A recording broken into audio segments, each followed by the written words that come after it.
Вистински предизвик е да се патува со автобус до главниот град. Студентите велат дека е поевтино да се купи авионска карта до Италија отколку да се обезбеди билет за автобус до Скопје, како би можеле да патуваат до дома и да се вратат во градот каде што студираат, без да пронајдат алтернативно решение за превоз. Ова представуваше и се уште представува голем удар по студентскиот стандард, со што студентите се приморени да плаќаат повисоки цени за превоз до нивниот дом. По пандемијата, исто така цената на нафтата значително се намали, но цените на билетите останаа исти, што е нелогично и неоправдано. Денес, но и скоро деценија наназад, студентите многу полесно и поевтино купуваат авиобилет за во европските земји, отколку автобуски, комби или билет за железнички превоз низ државата.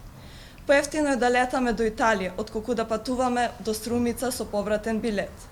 Од Универзитетското собрание науки им со повик до надлежните да се овозможи достоинствен превоз за студентите со препорака да се намалат цените на автобуските билети од градовите во внатрешноста до Скопје. Согласно Националната стратегија за млади 2023-2027, усвоена од собранието, анализата на Комисијата за студентски стандард укажуваат на тоа дека цените за билетите се имаат зголемено и за повеќе од 100%.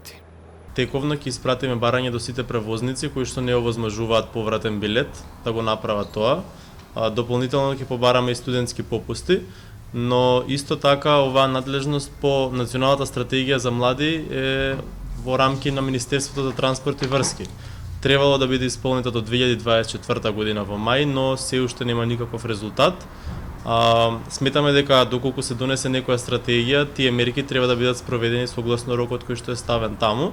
Од Берово во Правецком, Пехчево, Делчево, Македонска Каменица, како и во градовите Демирхисар и Крушево воопшто не поминува автобуси, немаат пристап до меѓуградски превоз, додека пак уште поголема е бројката на оние општини кои имаат само една автобуска линија до главниот град дневно.